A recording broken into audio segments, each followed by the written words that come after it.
In my view, PTSD is, and I can only speak for myself, but it's somebody that's been in a very stressful situation for a very long time. It can affect people in all sorts of different ways. The problem is that it doesn't stop there. You live on edge all the time, expecting the worst of everything.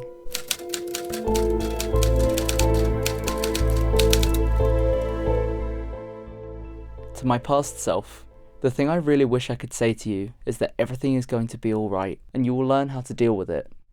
But it's not going to be easy. I did my training in a place called Strensel, just outside of York. Then I moved to Berlin. My first posting was in Berlin. From there I moved to Northern Ireland, which was 85 till 87. And then from there I went to Catterick, North Yorkshire. That was for 3 years. Then back over to Germany, over to Osnabrück, and from there I left. In 2013, you went on tour. You found yourself dealing with IEDs, suicide bombers, Taliban fighters, and everything you would expect to give you nightmares. The reality of it is a lot harsher. Majority of the stuff didn't affect me at all. It's just it's little things, you know. The main one was the car bomb in Cullyhanna in Northern Ireland. We flew in there in a helicopter. We come round the corner, and a car bomb went off. So it makes instant car bomb goes off. And that was a very stressful situation that wasn't lasting over an 18-year period. It was something that just happened, you know, within seconds. Not long after you got home, the nightmares began. The same one. You can't hear anything but ringing, or see anything other than dust and his face, looking straight at you. You don't know his name or age, but you do know that it's him or you. That face will haunt you forever. These are the demons that I used to see every time I shut my eyes. This one here is angry, sad, and happy. And those are the feelings that I had. Intense feelings all at once, all together. You become a very angry and aggressive person. I think it is because you don't want to admit that there is something wrong. You don't want to appear weak. I was involved in around about 3 or 4 instances. And how it affected me, I didn't really know. Because you don't know whether you're affected or not. You just haven't got a clue. You don't know that you're doing crazy things. You don't know that you're not thinking straight. Because there isn't one. You can't. Nobody who has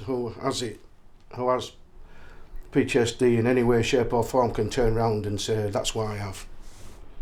Because to me, PTSD is just. It's just something that they've put a stamp on it.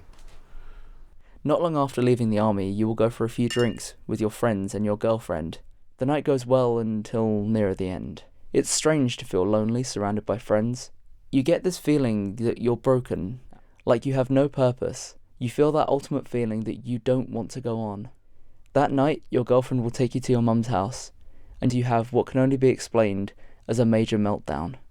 That was the night you realised you needed help. Your mum and your girlfriend sat you down and called combat stress. You'll speak with them a few times, but it will be a guy closer to home that will really make the difference. And you will see him for a few months at a time. And he will explain to you that you are human, you're allowed to feel the way that you do, and your negative thoughts are natural. But remember this, it's not easy. When you leave, you will lose 6 friends, all to PTSD. But you managed to save one. I've seen quite a lot of people. But none of them did any good. There was one person that I went to see because I got her and I was recommended, and she didn't ask any kind of questions. She just taught me how to deal with it, and that's what I wanted, because everything where PTSD is involved is they try and give you tablets, they try and get you to talk about things that you don't want to talk about, which regurgitates everything that you don't want to talk about. And they believe that talking about it cures the problem, when in fact all it does is bring it up and just make you feel bad about yourself again. And all she did was give me things to do to help myself, to relax. I still do that today. Yeah, she probably saved my life. Nightmares have faded away, and you are happier, and the best part is that you realise that you are far from broken.